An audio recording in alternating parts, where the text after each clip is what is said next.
Indaba team as they have another packed program coming your way. And of course, tonight we're talking about the we have an Africa report of the response to America's tariff war, featuring discussions, of course, America's trade war and CARICOM's response.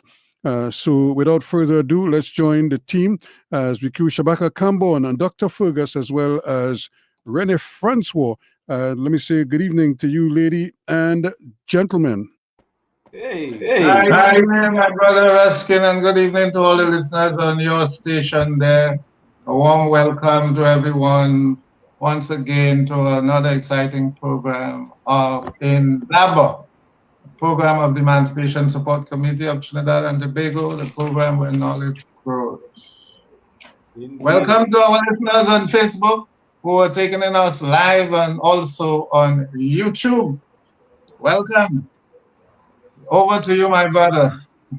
Well, of course. Or my sister, anyone, Renee, or Brother Shabaka. I'm Claudius Fergus, and our co-host this evening, Brother Shabaka Kambon, needs no introduction, and Sister Renee Francois. Hi, good night. Well, as I say, our feature discussion tonight, if you're, just tuning in on 91.1 Talk City or anywhere else, you're picking up the show, is the CARICOM response to the American trade war. And I understand that Dr. Fergus, that you have taken the time to prepare a special Africa report in line with that conversation, that discussion that we're going to have tonight. Yes, indeed. I have to apologize to those that I promised to bring part 2 of the segment on African architecture. So I took a late decision to harmonize with the feature discussion, which emerged as an emergency topic for us because of the sudden decisions and drastic decisions taken by the American regime. So the Africa report this evening would also deal with the same Trumpian tariffs on the African continent. Of course, but we know that there's some updates on these tariff situations, but I think we should go straight to the Africa report and discuss from there. Renee, over to you. Yes, so I just want to say good night to all our listeners.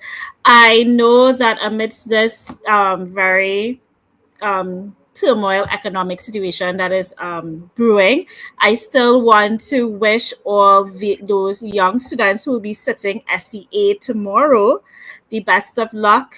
I want them to go in with a calm mind and looking forward to their future. And so with that said, I'll just go straight to our Africa report. All right. Thank you.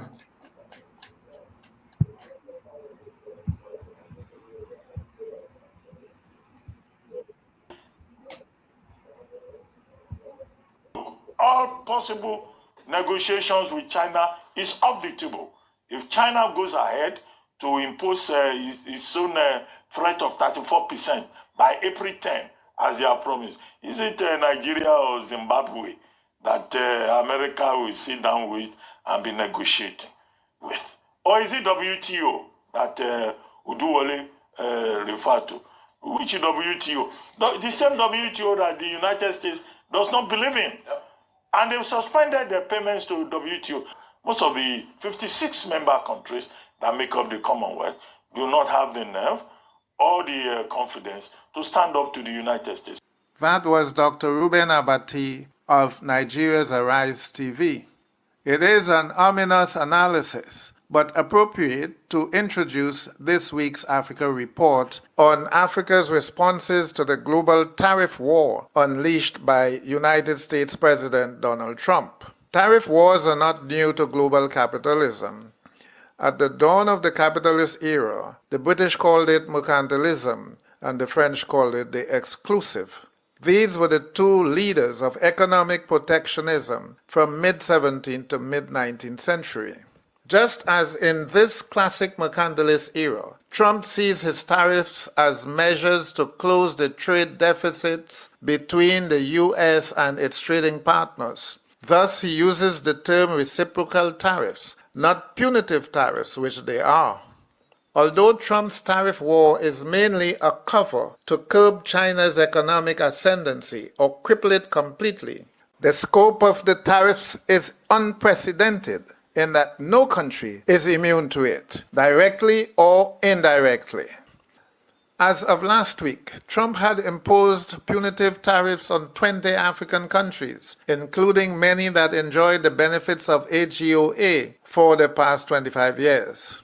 AGOA, AGOA, is the African Growth and Opportunity Act that allowed signatory African states to sell commodities duty-free in the United States market.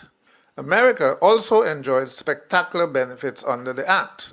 But Trump's new tariffs contemptuously violate this treaty.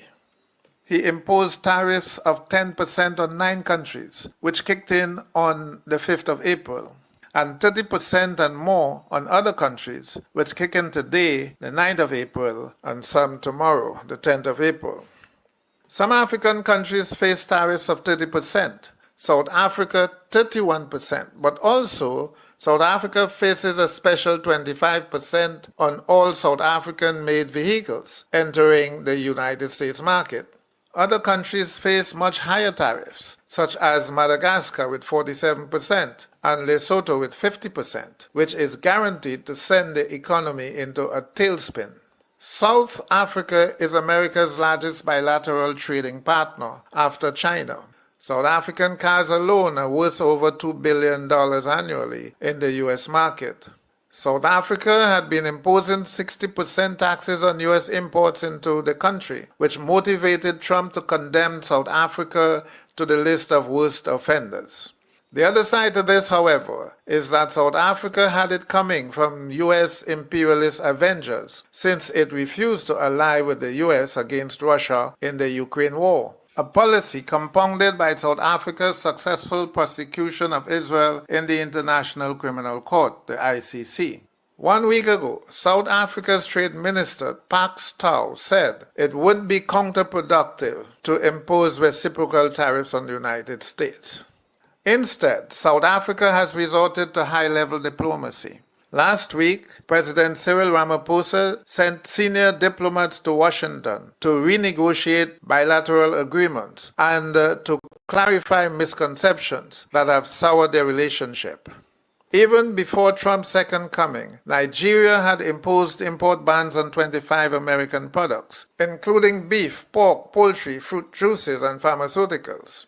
In true jingoistic fashion, the Trump administration described Nigeria's move as unfair and hit Nigerian exports with 14% reciprocal tariffs, but left crude oil untouched. Although oil and gas make up some 90% of Nigeria's exports to the U.S. Like South Africa, Nigerian diplomats have had meetings with U.S. delegates and also summoned its economic management team to explore solutions to the crisis. We have to be diplomatic about this in terms of our language towards the United States, right? Because there's really not much that Nigeria can do. What is Nigeria going to do? Are you going to meet with the U.S. delegation and say we will buy more U.S. products? It is businesses and individuals that are importing those items. With all these negotiations that are going on, there is just no realistic way in a short period of time that businesses and individuals in the various countries that the United States is saying are doing unfair practices can meet that trade gap. It's just not economically possible. That was Rota Sodiri on Arise TV. If Nigeria, Africa's most populous country with the continent's largest economy, cannot stand up to Trump, the African Union must spring into action as one body. Zimbabwe's response to the tariffs is unique, though not commendable. Trump imposed 18% tariffs on Zimbabwean goods, but 2 days ago, President Emmerson Mnangagwa decided the best defense was complete surrender and ordered the legislature to allow all American goods duty-free entry into Zimbabwe. Interestingly, the AES countries are not on Trump's war list. The AES comprises Mali, Burkina Faso, and Niger. Perhaps more African countries should follow their example and rid themselves of economic subservience to the industrial North. Africa has the potential to neutralize America's punitive tariffs by diversifying its trading partners and especially by revolutionizing intracontinental trade. That is, fully activating AFCFTA, the African Continental Free Trade Area, which is more urgent now than ever. Unlike the Caribbean, Africa's advantage is its leadership in many of the world's industrial resources, resources that the U.S. needs to acquire at the cheapest prices. But for these assets to neutralize America's economic warfare on Africans, the African Union must speak to America with one voice. The BRICS countries must also step up their game. We end this week's report with some excerpts from Uganda's President Yoweri Museveni in his address to the 8th Summit of African Leadership Forum last week. Museveni is a kindred spirit of the ES leaders and believes that African resources should benefit Africans more than African trading partners. He believes that by exporting raw materials, Africa is really a donor of capital and employer of labor in the industrial north. This historical wrong he is committed to ending. I was meeting an American delegation just now, and I was telling them that please, the new government of Mr. Trump, be clear on this point. When you export unprocessed coffee, as we have been doing all this time, you get about $2.5 a kilo. When somebody goes and makes coffee, powdered coffee out of that, he may get as much as $40. Now, according to the present value of business in the world of coffee, the present value is $460 billion. How much are the coffee exporting countries getting out of that? All of them, Brazil, Colombia, Vietnam, Uganda, Africa, you get $25 billion. Our wonderful Africa, out of that, gets $2.5 billion. And 1.6 billion of that is coming to Uganda now. So, in other words, in every kilogram of coffee, Africa is donating about more than $20 to the rest of the world. But also donating jobs. If you take textiles, cotton has got like 6 job levels. You grow the cotton, that's some job. When you harvest the cotton, you gin it, you remove the seeds. That's another level of jobs, the ginneries. Now, much of the African cotton has been ending there. They export what they call lint cotton.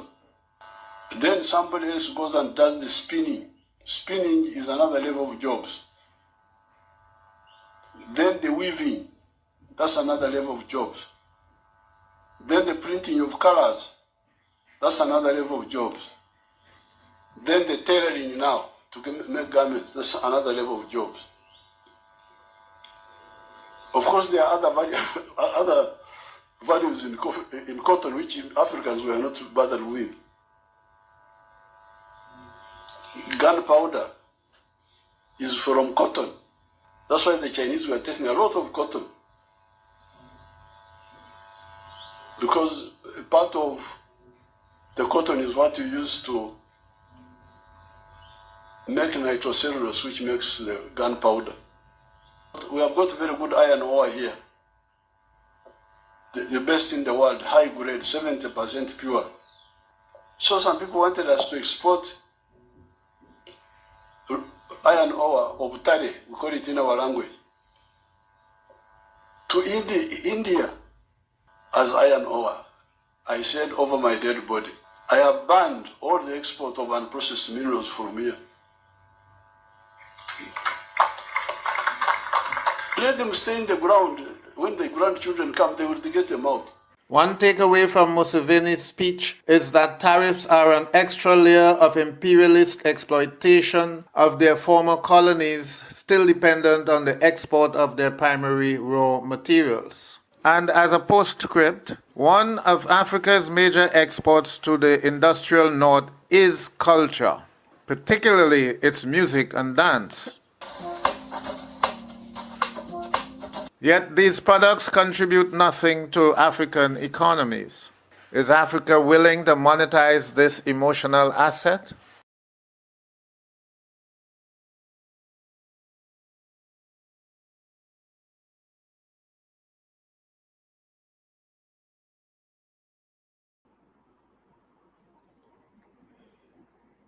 Yes, so there you have it. That's the Africa report for this week. And of course, I thought it was rather interesting that Trump did not impose tariffs on all the EU countries.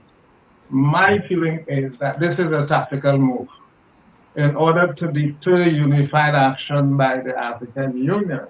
In other words, that's the old divide and rule strategy. By targeting individual countries, they are, in a sense, sort of motivated to approach the United States one at a time individually, which means they have less collective negotiating power. I don't know what you think about that. Over to both of you for a brief comment on the report. Yeah, well, that's an interesting thing to speculate about. Why tariffs have been applied that way across the continent. One of the interesting things for me coming out of the report was to hear Museveni speak in a manner reminiscent of the great independence leaders, willing to sacrifice rather than allow the country's resources to be exploited. Because over the years, the Ugandan regime has probably been one of the most committed neoliberal regimes on the continent, with President Museveni at the helm. So that to me seems to be an interesting development. Renee? Yeah, no, I think it was a really interesting Africa report.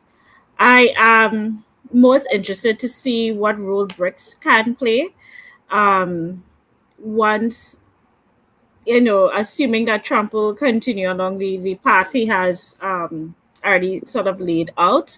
I think that we really need to sort of look at forming our own trading blocks and establishing new trading routes. Because I was speaking with staff today, because I was even telling Ms. Zach here that staff members or the persons at the secretariat were particularly interested in the topic tonight, because we understand that once they have these very high tariffs on Chinese goods, it's definitely going to filter down here to us here in the Caribbean, as in every part of the world.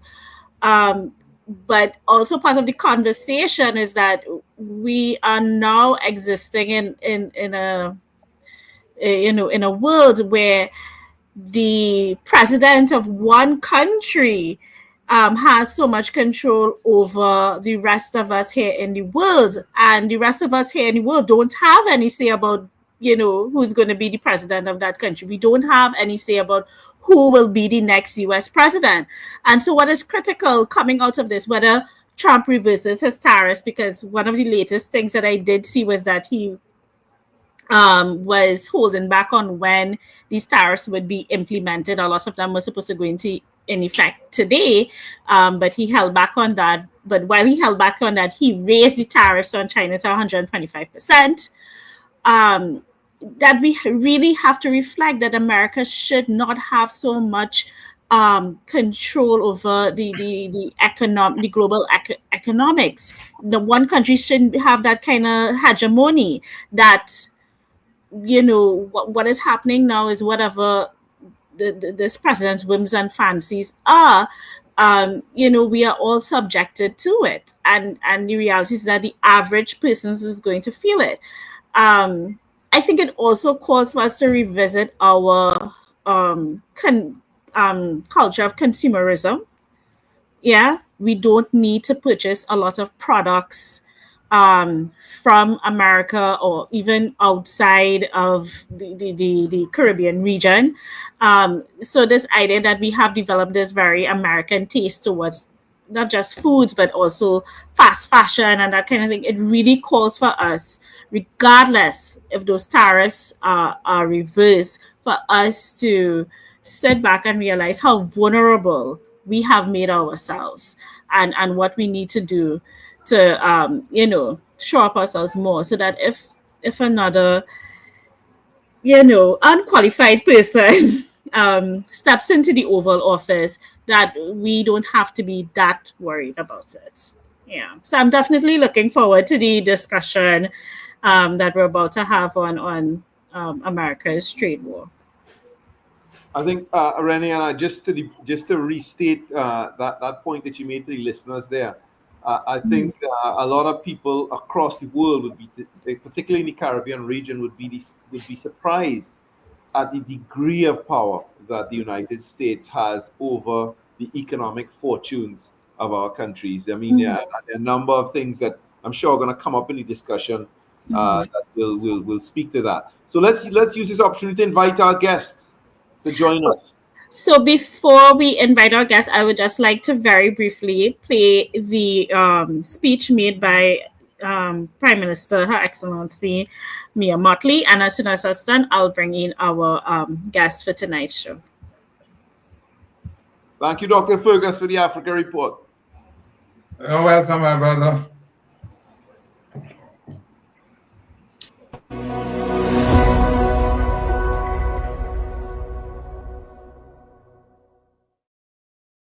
Good day. I speak to all our Caribbean brothers and sisters today, not as the Prime Minister of Barbados, but in my capacity as Chair of the Caribbean Community. Our world is in crisis. I will not sugarcoat it. These are among the most challenging of times for our region, since the majority of our members gained their independence. Indeed, it is the most difficult period our world has faced since the end of World War II, 80 years ago. Our planet faces a climate catastrophe that worsens every year. We have a cost of living crisis that has been bedeviling us since the disruption of supply chains when the COVID-19 pandemic triggered the shutdown of the majority of countries. Misinformation, disinformation, and manipulation are running rampant. The mental health crisis is causing hopelessness among many of our young people. And regrettably, crime and fear is on the rise. We're fighting wars in the Holy Land, in Europe, and in Africa. Countries are distrustful of countries, and neighbors are distrustful of neighbors. The international order and the international system, my friends, is in grave danger of collapse. And now, we are on the precipice of a global trade war. Our Caribbean economies are largely reliant on imports. Just go to the supermarket or visit the mall or the hardware shop or the electronics store, and you will see that most of the things there are not produced in this region. Many of those commodities are either purchased directly from the United States of America or pass through the United States of America on their way to the Caribbean region. That, my friends, is a legacy of our colonial dependence. Together with colleague heads of state and heads of government, we have been working to diversify ourselves away from this dependence. We've already started to reap some successes, especially in the field of agriculture, for example, but we still have a long way to go. As we do this work, we have to be mindful that those recent announcements that have been made in the last few days will impact us very directly as a region and as a Caribbean people. We are working and will continue to work to become more self-sufficient. But I want every Caribbean man and every Caribbean woman to hear me. This trade war and the possibility of a $1 million to $1.5 million US levy on all Chinese-made ships entering US harbors will mean higher prices for all of us at the corner shop, higher prices at the supermarket, higher prices at the electronics store, higher prices for us at the shop, higher prices for us at the restaurant, higher prices for us at the car dealership and beyond. A lot of Caribbean people will think that these things that you are seeing on television news or reading about are far away, they don't impact on me. A lot of people think I'm just a farmer, or I'm just a school teacher, or I'm just a mechanic. They say, I live in St. Lucie in Barbados, or I live in Portmore in Jamaica, or Kingstown in St. Vincent, or Rima in Trinidad, or Basse-Terre in St. Kitts, or San Ignacio in Belize. These problems are far away from me and they don't impact me. That is what you will hear them say. But the reality, my friends, is that if you buy food, if you buy electronics, if you buy clothes, it will impact you. It will impact each of us. My brothers and sisters, our Caribbean economies are not very large. So we are and have always been at the whims of global prices. If Europe and China and the US and Canada and Mexico are all putting tariffs on each other, that is going to disrupt supply chains. That is going to raise the cost of producing everything from the food you eat to the clothes on your back, to the phone in your pocket, to the car you drive down the road, to the spare parts that you need for critical infrastructure. That means higher prices for all of us to pay. And sadly, yes, this will impact all of you, regardless of what any of our Caribbean governments will do. We could lower our tariffs to zero in CARICOM, and it will not make a lick of difference because our economies are small and vulnerable. This crisis, my friends, will impact not only goods, but it may also have a large spillover effect on tourism. We suggest that the region take steps to sustain the tourism industry, as likely worsening conditions in many of our source markets will have negative impacts on people's ability to travel. We call on our regional private sector and the tourism sector to come together and to work with governments to collaborate for an immediate tourism strategy to ensure that we maintain market share numbers as a region.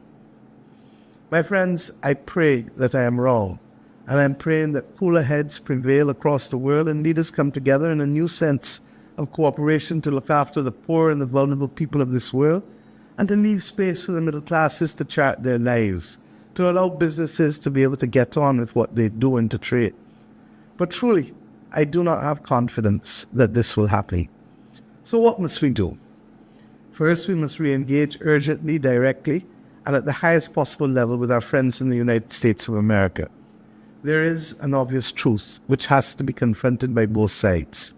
That truth is that these small and micro-states of the Caribbean do not in any way or in any sector enjoy a greater degree of financial benefit in the balance of trade than does the United States.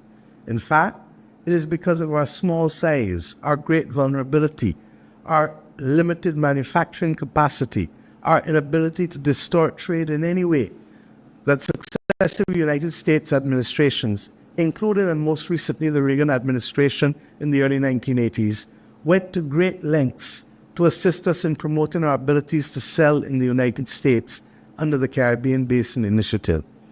We will see how these tariffs will impact on that. That spirit of cooperation largely enabled security, social stability, and economic growth on America's third border in the Caribbean, or as we have agreed as recently in our meeting with Secretary of State Rubio, what is now our collective neighborhood.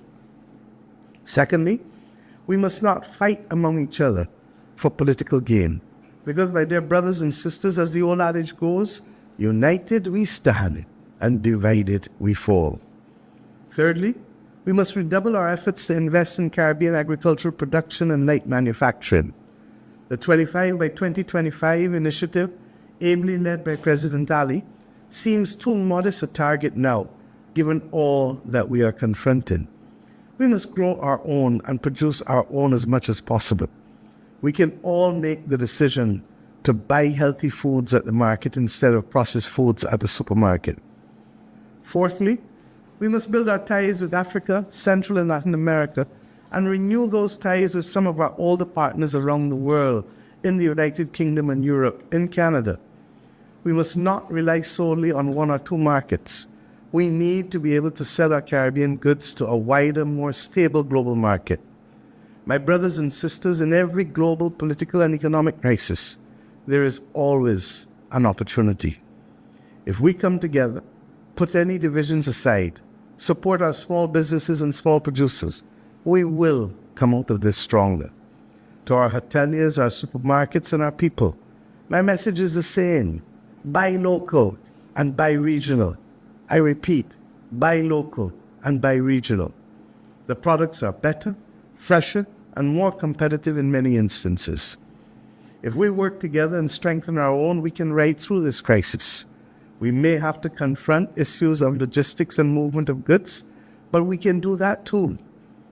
To the United States, I say this simply: we are not your enemy. We are your friends. So many people in the Caribbean region have brothers and sisters, aunties, uncles, grandmothers, grandfathers, sons and daughters, godchildren, living up in Miami or Queens or Brooklyn or New Jersey, Connecticut, Virginia, wherever. We welcome your people to our shores and give them the holidays, and for many of them, the experiences of a lifetime.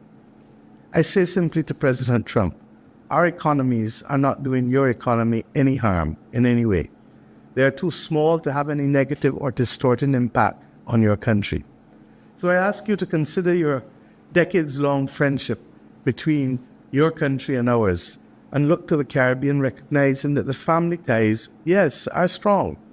Let us talk, I hope, and let us work together to keep prices down for all of our people.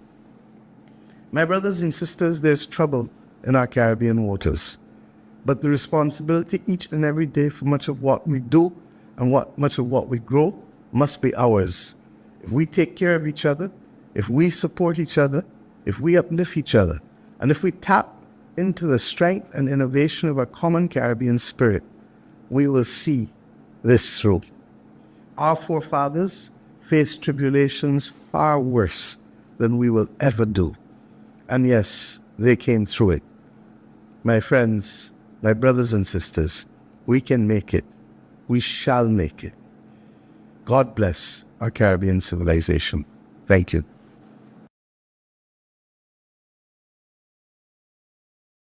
Yeah. Welcome back to Indaba. And of course, we had there the words of the Prime Minister of Barbados, Mia Mottley, who's, I think, when she speaks, the region listens. And of course, we have as our special guest tonight, Brother David Abdullah, himself an economist and political activist, former member of government, the leader of a important political party committed to improving the lives of the ordinary working men and women of our nation. Welcome, Brother Abdullah. And I'm going to go right into questions. You have been hosting conversations on this issue with experts. And has anyone challenged the issues that Prime Minister Mottley says? Has anyone offered a different view of the challenges that we're going to face at this point? And has anyone offered alternative recommendations to those that Prime Minister Mottley has raised today? Well, thank you very much, Brother Shabaka, Dr. Fergus, and Renee. A very good evening to all of you and to all of the listeners. Thank you very much for having me on your program once again. I thought that Prime Minister Mottley's statement, and of course she issued it last week or very early this week. When I read it first, I heard it afterwards when I read it first. I thought it was a very important statement, a very positive statement, and quite clearly, as chair of CARICOM, she was demonstrating leadership. Brother Fergus, let me also congratulate you on that Africa report. I think it was very important to get the different dynamics of different countries in Africa about how they're dealing with it. And one of the points you made is that Africa needed to stand united in confronting the challenge. And Prime Minister Mottley made that same point. And I wrote a column, an op-ed, which came out the day before Prime Minister Mottley and Prime Minister Stuart Young and Holness and so on met with Secretary of State Rubio in Jamaica. And I made the point that this was a key moment for CARICOM to stand together. But knowing the United States, they would attempt to play one country against the other.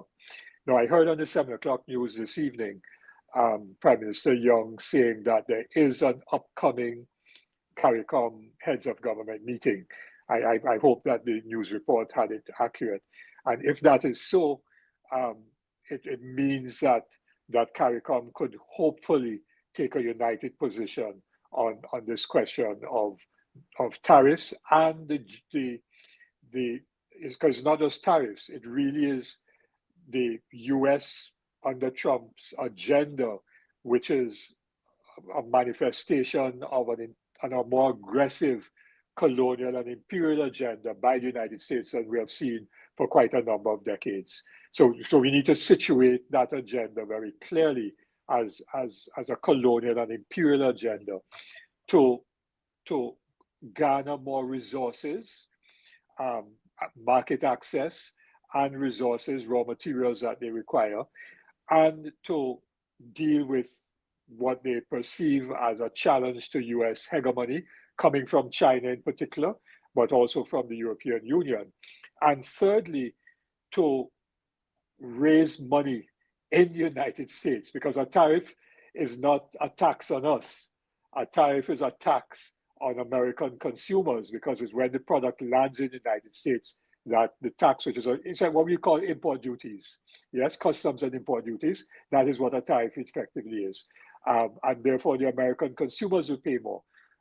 That increased cost to the American consumer by way of these import taxes when goods land in the US is really to fund the US deficit, which would get worse as a result of the tax cuts that Trump has promised, not for the average working man and woman, but for his billionaire friends. So we have to understand the internal politics of the United States as well as the global situation. But what Trump has done, and I think one of the persons in the Africa report was making that point, has essentially to tear up the World Trade Organization and what they call the rules-based order. There's no longer a rules-based order, which was not a fair set of rules in any case for us countries, but there were certain rules in place. And the US chose to break those rules when it suited them. So when Antigua and Barbuda took the United States to the World Trade Organization tribunal for violating the arrangements with respect to financial institutions and so on, the US just refused to go before the WTO, right? Because it didn't suit them. Now it doesn't suit them to have multilateral setting of tariffs, which is what the WTO did. And so Trump is just throwing everything, tearing up the rule book and burning it. So it does demonstrate the power of the US. And one of the factors is which they don't talk about is that these tariffs are on goods, not on services. Now, when you look at the US, it has a deficit in terms of the trade in goods, because US multinational corporations found it more profitable to locate their manufacturing centers in other countries, Pakistan, Bangladesh for textiles, Vietnam, Cambodia for shoes and so on, China for manufactured goods. They found that more profitable. So they took advantage of low wages, just-in-time technology so that they could merge production processes across borders. Transporting goods with low tariffs meant that goods could then enter back into the United States with low tariffs. That's what it was about, so that the American consumer could get cheap goods and that these corporations could make super profits. That was the model, yes? Now, as a result of what is happening, the US therefore had a trade deficit in goods, but they had a trade surplus in services. So when we look at Netflix, right, or buy KFC or any of these things, royalties move from us into the United States, and therefore, and so much more. And so we go to cinema, you see Hollywood movies, and all of that money in terms of services goes back into the United States. And the US has a huge surplus in services in terms of their trade, which offsets significantly their deficit in goods.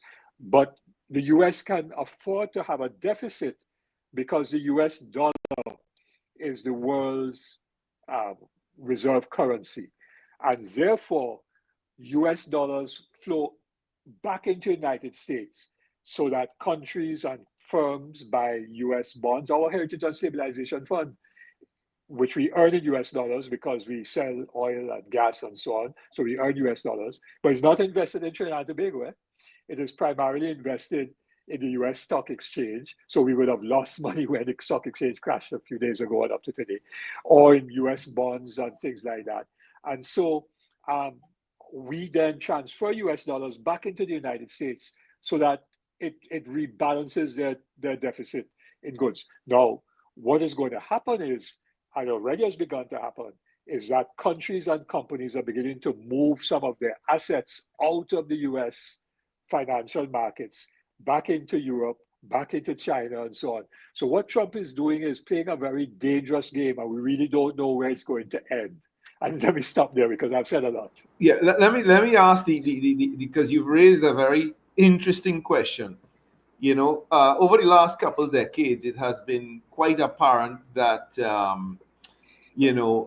free trade, and in particular the U.S.-led globalization, have been viewed on the left, in particular, as socially, politically, and economically evil, to put it mildly.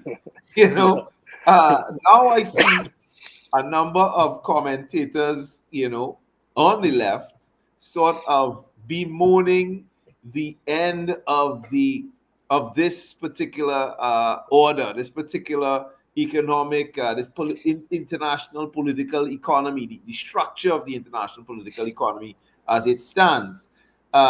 Is that a kind of 180-degree turn in terms of thinking, or is there perhaps another way to view this situation? Because you seem to be implying that there are two sides of this coin here. Well, yeah, I mean, I was making a point about that process of globalization and what it did for the United States itself, right? In terms of enabling U.S. consumers to get cheap goods and U.S. corporations to make huge and larger profits over and of course that affected workers. It affected workers in the United States of America. It created a massive inequality both within countries and across countries and so on. This was the standard position of those on the left. Yeah, today agreed. We're hearing people suggesting that rather than celebrating Trump destroying this or potentially undermining this global order, people seem to be concerned that there's something that we could lose here. Okay, so no, I don't think that. Okay. So there are two aspects of it. One is that there are implications for our countries as a result of what Trump is doing, right? Which, as Mayor Motley, Prime Minister, correctly said, there are implications in terms of our economies, which will be negative. For example, if consumer prices, as they will, rise in the United States, and you have Trump laying off, tens of thousands of workers in the US, federal workers, and there's a lot of uncertainty by consumers, what that will do is it will mean that US citizens will be less likely to want to travel, and therefore our tourism could be negatively impacted by that. So that when Trump says, as Prime Minister Motley said, going to put not a tariff but a fine on every Chinese-built ship or ship that went to a Chinese port that then comes to a US port, put a fine on that, that is going to push up the cost of goods that come into the Caribbean out of China, because many of them are on Chinese ships that first stop in the United States and then come down the road. So what Trump is doing will have a negative impact on us in terms of our economies and our people. However, I do believe that the breaking up of the globalized system, which was really, as you correctly said, Shabaka, in the interest of big capital and not in our interest. I mean, President Museveni made the point about the unequal terms of trade.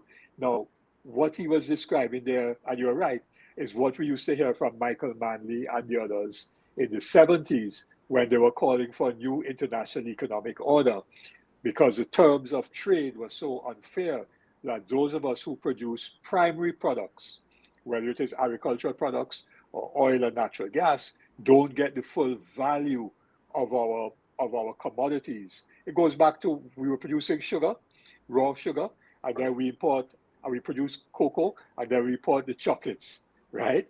And the value that we get out of sugar and cocoa is much less than the value of what we have to pay for chocolates made in Switzerland that produces neither cocoa nor sugar. So yes, we have to change that. This is an opportunity to begin to change the economic power relations. And what Trump is therefore doing is really shaking up the capitalist neoliberal system. That is what he's in effect doing, and weakening it ultimately in his attempt to try to bring down China in particular. Now, China is not Trinidad and Tobago or CARICOM, right? China is 1 billion plus people. China's technology now is ahead of the United States in terms of AI, in terms of electric vehicles and so much more, and so on. In terms of their infrastructure, China has, rapid rail, the United States has none, and we could go on and on. So in an attempt to bring down China, what Trump is actually could very well do is to weaken American capitalism in particular. And what it does is give us the opportunity in the global south, as the Africa report said, and Prime Minister Motley was suggesting, to engage in South-South trade with the BRICS, with Latin America, and so on. And I heard even the TTMA today, Trinidad and Tobago Manufacturers Association, say they want more intra-regional trade with countries of Central and South America. Well, this brings me to my next question right away, because we have a situation now where, the oil and gas deals, or the hydrocarbon deals that we had signed with Venezuela, we've just been told that whatever licenses, which oversaw those agreements have been revoked from Washington. And of course, the opposition, the main opposition party in Trinidad and Tobago, sees this as a political opportunity, and I think it sort of fits into a much longer term, engagement, political posture, which says to the United States of America, like, we are your better option to govern Trinidad. I just wanted to hear what how you see these things. So. Yeah, sure. And it's very, very unfortunate that the opposition has made statements like President Maduro is a narco trafficker. Yes, and when I heard the opposition on in a press conference today said that they will deal differently with the Venezuelan government. Now, I don't know how they could wish as they said they would send the Cuban doctors back.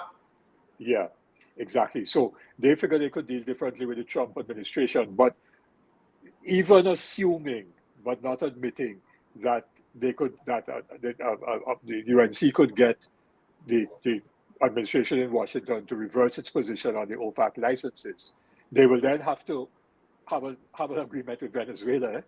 And if they say that President Maduro is a narco trafficker, I don't know how they're then going to sit down with him to continue that arrangement with Dragon. So, and they had made statements about way back, of supporting Juan Guaido, which was absolutely crazy. So we need to recognize that there are certain principles in international relations, one of which is respect for the sovereignty of other nations, and non-interference in the internal politics of another country. And therefore, we need to, Trinidad and Tobago and CARICOM have to now strengthen and fortify both our foreign and trade policies to ensure that even as we maintain trading relations with the United States, that we work quickly to rebalance our trading arrangements south-south. Yeah. Let me take this opportunity. And just one last point. And issues like this ought not to be involved in terms of our internal political campaigning. We need to have a consensus national position on these major international issues. Yeah, and of course, Brother Abdullah, the issues that you are raising there don't just have implications at the national level, but also at the regional level as well. But let me take this opportunity to welcome Dr. ChenziRa to Indaba. And of course, Dr. ChenziRa is a professor at the University of the Virgin Islands College of the Liberal Arts and Social Sciences. Welcome, Dr. ChenziRa. And of course, she's no stranger to Indaba. So, Dr. ChenziRa, how are things going down in the Virgin Islands? As these the news of this trade war unfolds. Well, first and foremost, I've been listening, and I think everyone knows the answer to that. When you live in a non-incorporated, non-self-governing territory, with the sovereign leader being the United States of America. So I won't bore everyone with that portion. However, the impact of these tariff wars, it's really adding to a major distraction on some of the economic losses that the United States is experiencing and the impact that it has on the global community. The threat within the Caribbean region and throughout Central and South America has been intentional. This is something we can go as far back as looking at documents like the Confessions of an Economic Hitman.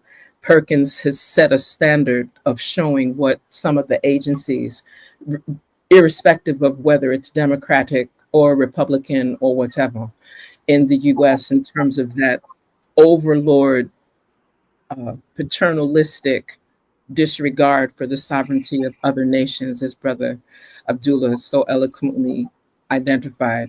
There's been an initiative to disregard the economic impact that this will have on other nations in the region, because the intention is to destabilize those spaces, particularly here in the Caribbean Americas, that are flourishing. So I know this is giving us an excellent opportunity to strengthen our internal relations within the Caribbean Americas and to pretty much so turn a different eye, a different back, if you will, towards America. People speak of embargoes in Cuba, but very few people speak of embargoes against the US.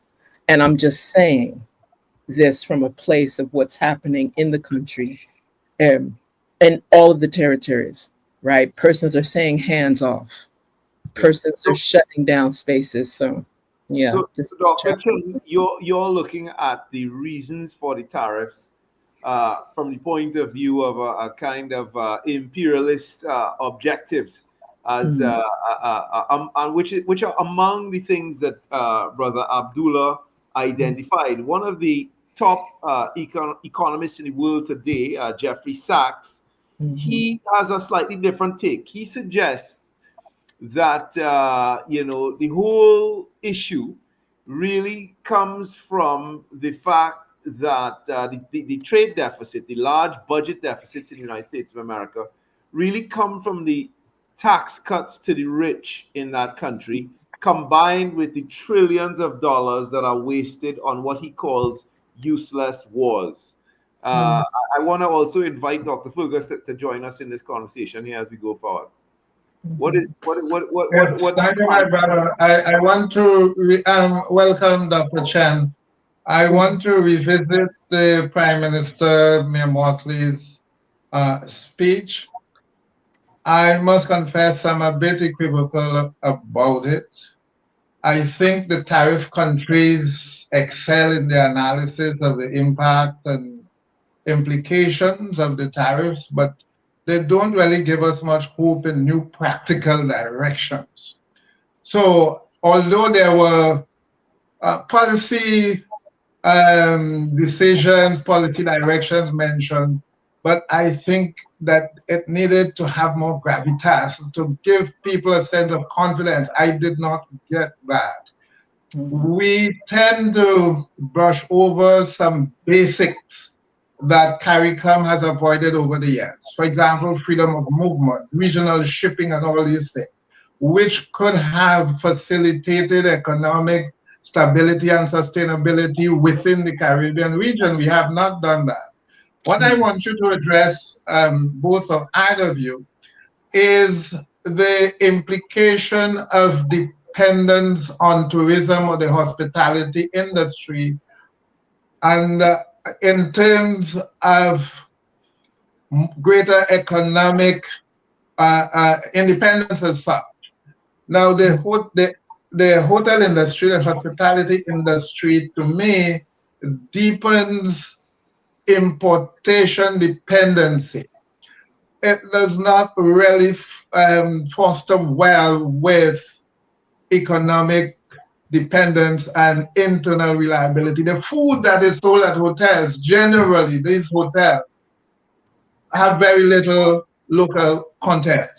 So, so if we look at those things, and of course, we know the Prime Minister is coming from a tourism-dependent economy, the possibility of the United States targeting independent countries to engage in bilateral agreements could further weaken CARICOM's collective in terms of the need right now to stay together as one body. So I want you to comment on that. It could be, as Dr. Chen indicated, a program of destabilizing the region. And this is a very good way to do it, by having the most vulnerable economies, and I see those as those that are more dependent on tourism, engage in bilateral agreements with the United States. The tourism industry is one of our weakest sectors.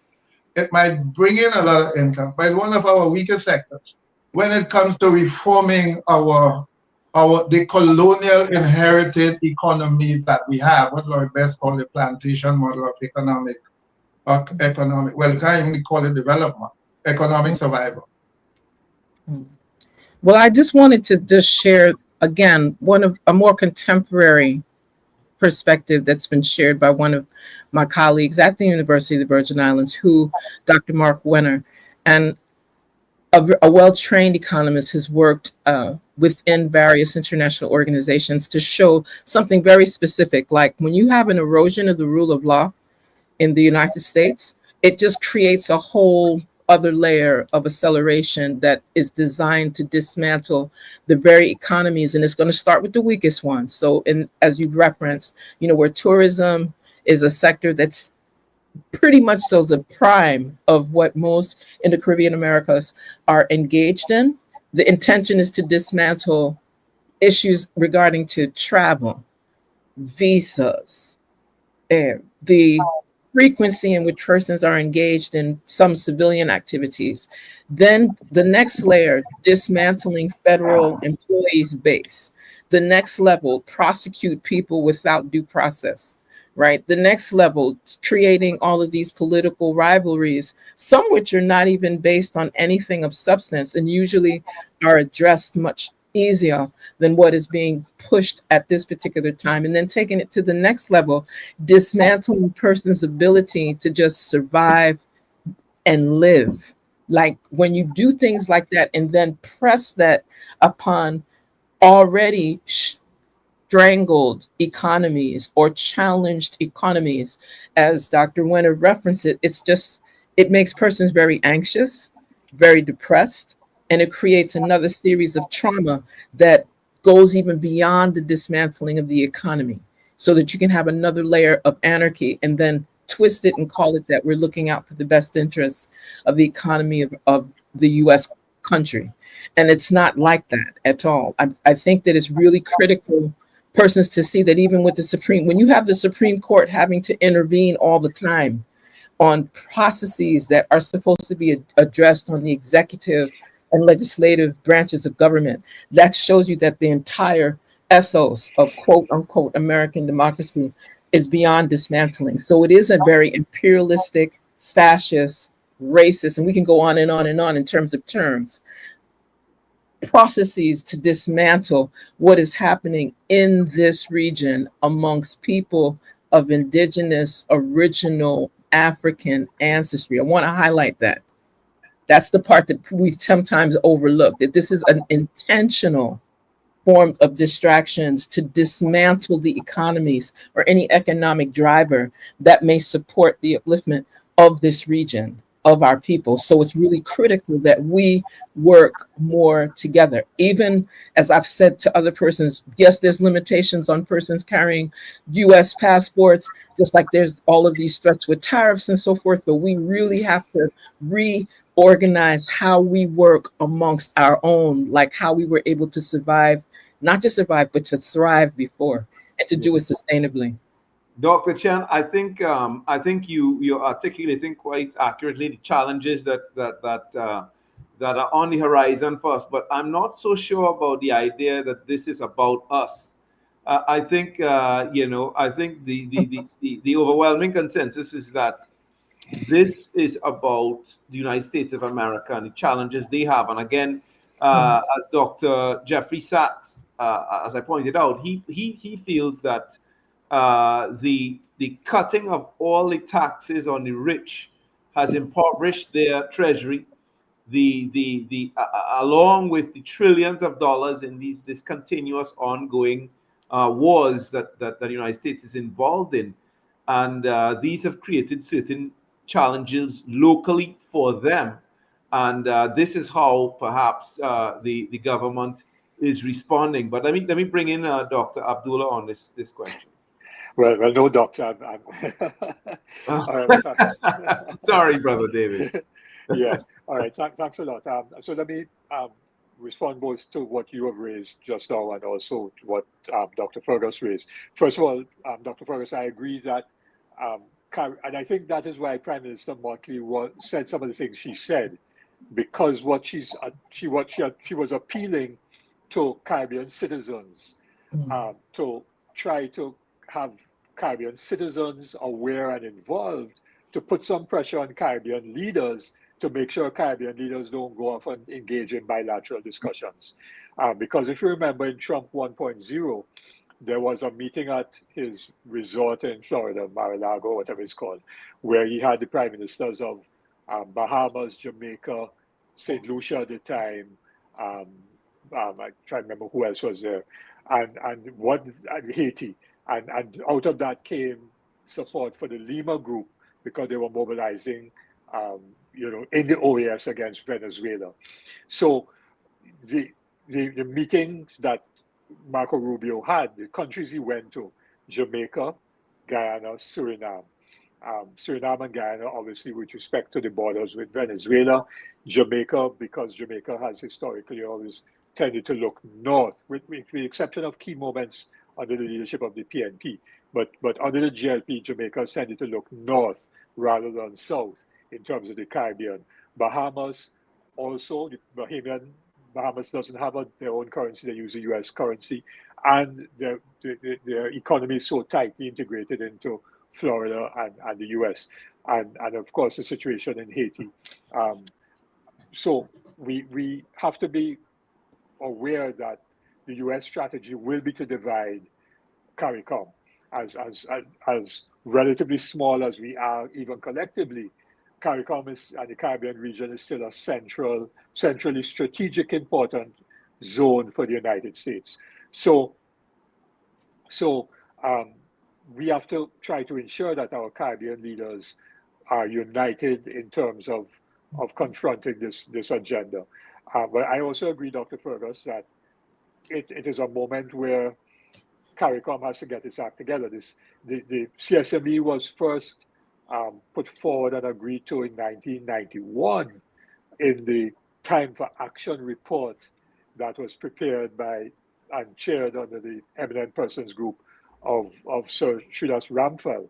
1991 is what, 34 years ago, and we still have not implemented the Caribbean single economy, and even the Caribbean single market is not fully implemented, and so much more.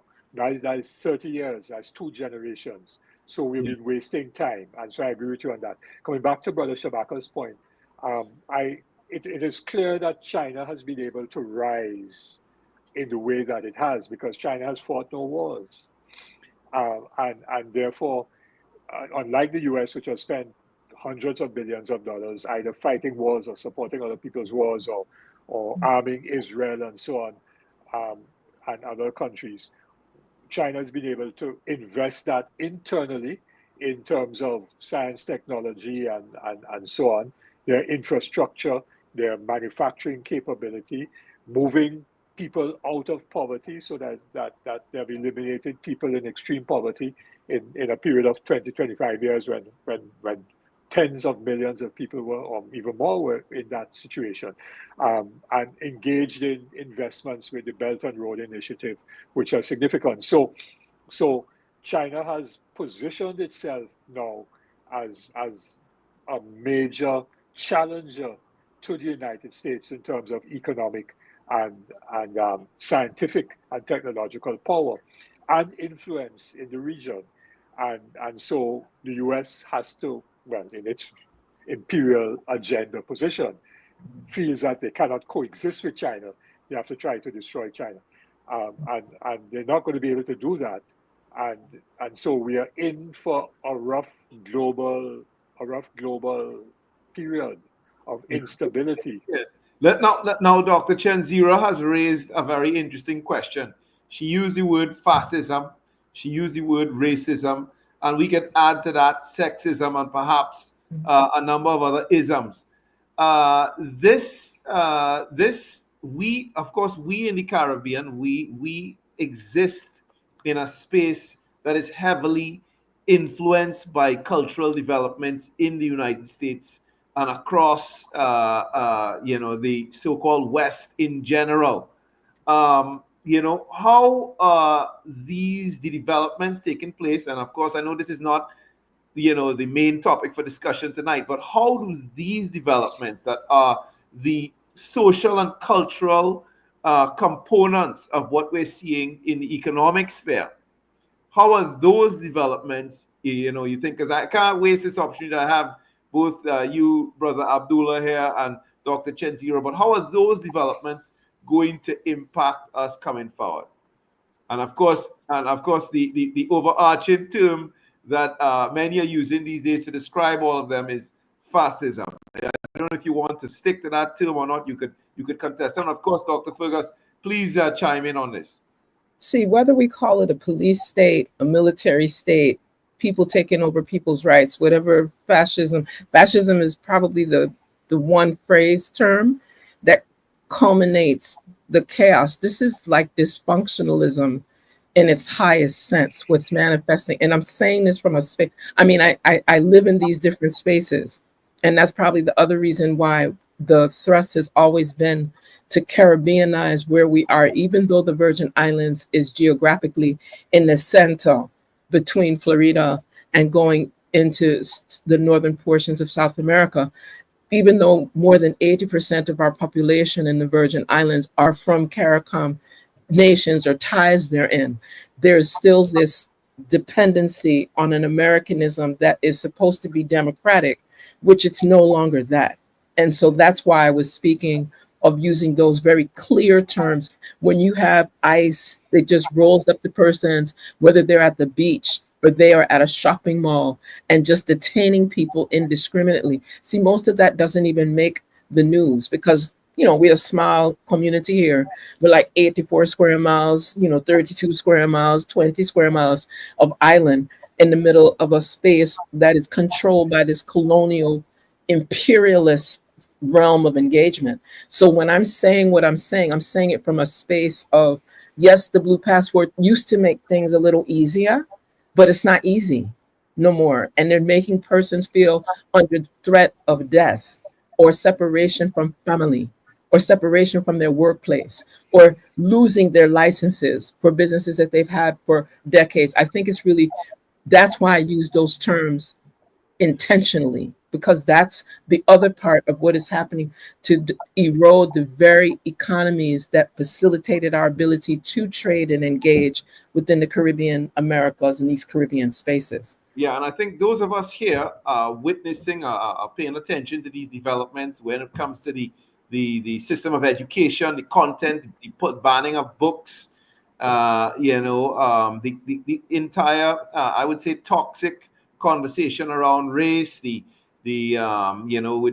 our Indian brothers and sisters with the H-1B visas and so on, the kinds of comments that have been made by senior officials and so on. We're all paying attention to these things, not just the comments, of course, but of course the developments at policy level. And what I'm trying to do, that are illegal. I'm just saying. Yeah. And let me bring in Dr. Fergus now and Brother David Abdullah in terms of what kind of impact do we expect to see from that level? So we've spoken about the economic level. We have a sense that we need to do certain things. Prime Minister Motley has articulated that quite clearly. Dr. Fergus feels that we even need to think and act more strategically. But what are we going to do about the social and cultural fallout? All right, well, let me say that that situation in the United States that story is not yet finished, because the old adage, for every action there's an equal and opposite reaction. And so the initial shock and awe of the first 30 days of Trump seemed to have cowed people in the US and so on. But you're beginning to see resistance. Over the weekend, there were protests, I think, in 150 different cities in the United States against the cross-section of Trump's policies. I understand that on the 1st of May, there's likely to be significant actions by workers and unions in terms of strikes. We'll have to see how strong those will be. Even sections of the billionaire class now are worried about what is going down, because they're seeing the stock market crashing and their wealth being undermined. So those contradictions are going to become stronger and stronger. And you're right. I mean, I read a report recently where the National Park Service in the United States has changed their website and so on to remove the facts about people being enslaved and the role of people like Harriet Tubman. They're trying to literally whitewash all of that. And of course, the attack on the Smithsonian Institute and so on. So there is underway an agenda of a white supremacist agenda in the US. But to give effect to that, they have to move to neo-fascism, which is what Dr. Chen described in terms of the attack on the established norms of so-called democracy. So what we're beginning to see is that democracy really wasn't as strong and as deep as people used to make it out to be. So there's going to be resistance to that. And of course, we don't know how that is going to play out within the United States.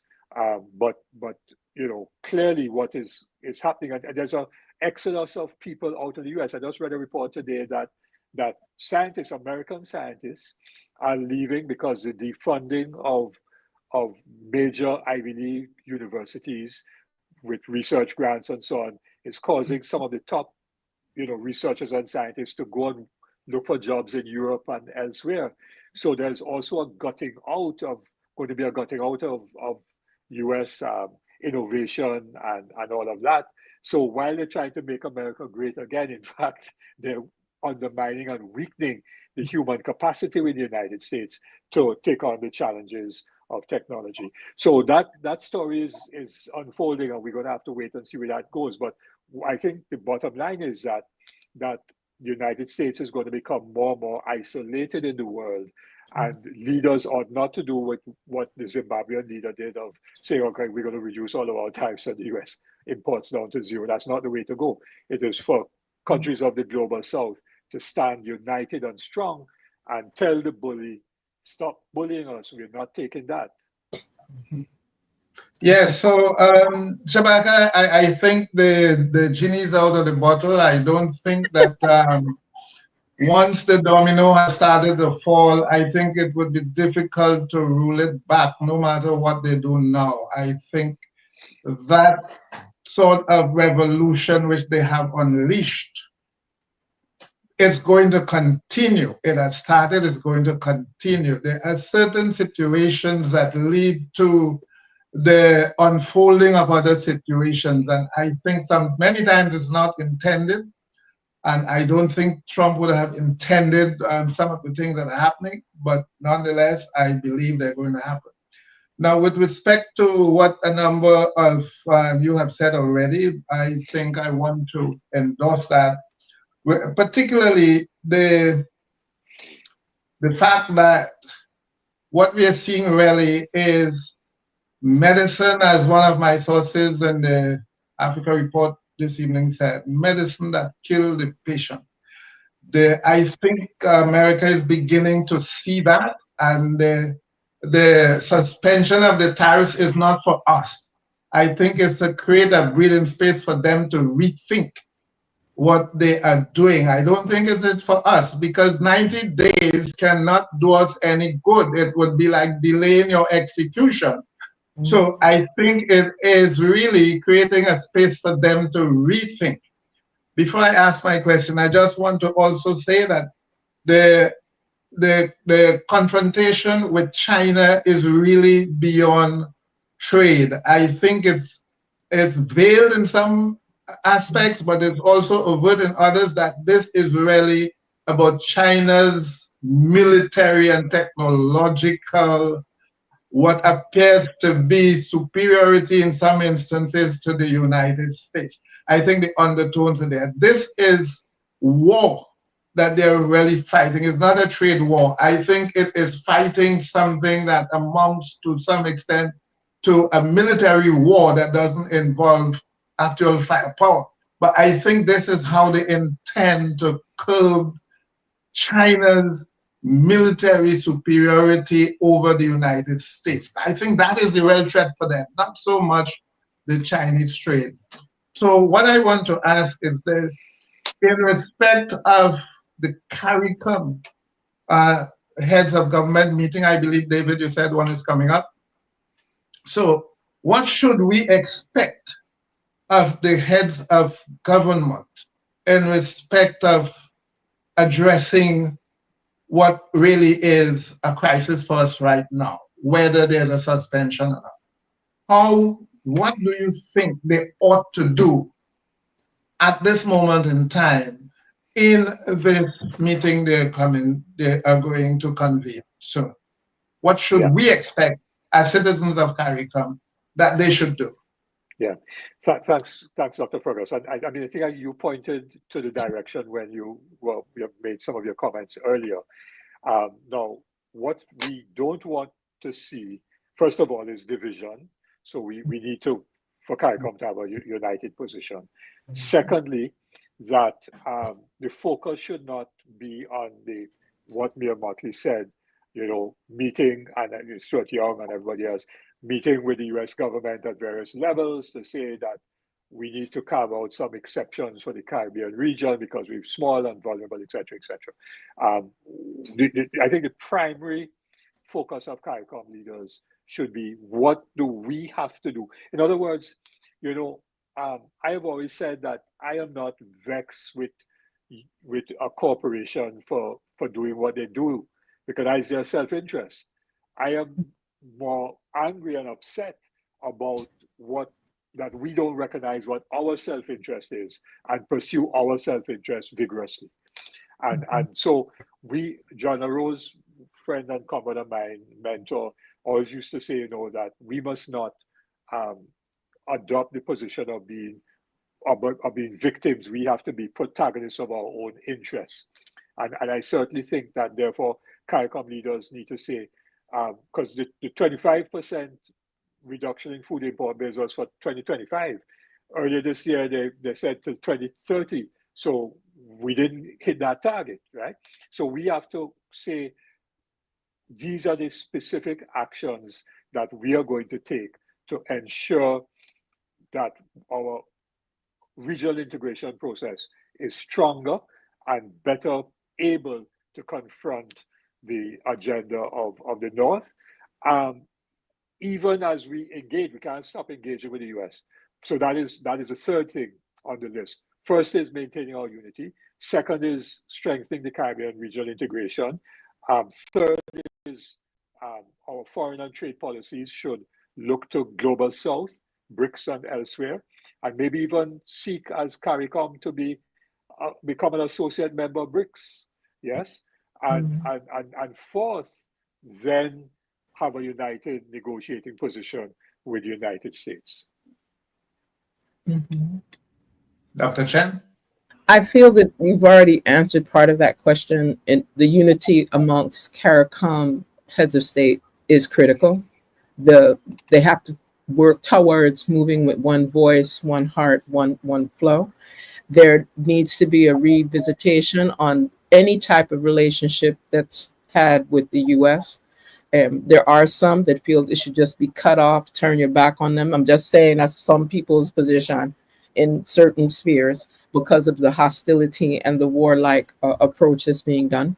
However, if we refer to previous similar administrations, global economies made sure that they strengthened their internal economies so that it forced the United States to have to respect and engage with these other sovereign entities. So that needs to be focused upon. I think that I definitely concur with what was shared regarding the Honorable Prime Minister Mia Mottley's recommendations of unity, of making sure that we do not go into any engagement with the US and turn away from the focus within CARICOM itself, that agriculture, because if persons can't eat, that's going to be a whole other layer of wire.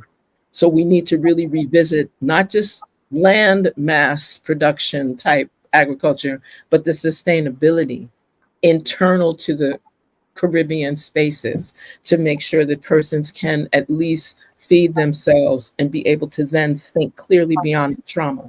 I think too that the relationships with Africa and the other parts of the Central and South America need to be strengthened because those are things that work, and we have to do it in a very strategic and a very holistic way, because if we do not, then the chaos, this international chaos that's being promoted, like, is going to continue to maximize and destroy almost any form of knowledge, wisdom throughout the globe. I mean, this is ignorance at its highest and chaos at its highest level of manifestation. So that's why I feel very strongly that the CARICOM heads of state, as many of them have already expressed, the unification is critical, and having a strategic approach on making sure that within Caribbean American spaces that we work together better, right? To force, how did you say it, Brother Abdullah? To force the bully to stop the bullying. That one. Yeah. Right. All right. Well, I want to thank everyone for joining us tonight on Indaba.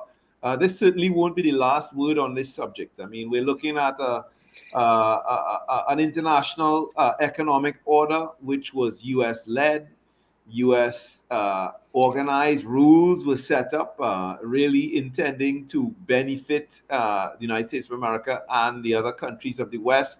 And it didn't quite work out exactly the way it was planned, particularly with regard to China. And this seems to be a period of reckoning. And we on Indaba, we're going to continue to pay attention to the developments related to this period. Thank you very much again for being with us on Indaba, and of course to our listening audience. Join us again next week, Wednesday, for another edition of The Place Where Knowledge Grows, the place to find consensus, the program that is the voice of the people, the voice of the Emancipation Support Committee. It's been a pleasure. Dr. Fergus, thank you, and see you again next week. Thank you. See you, my brother.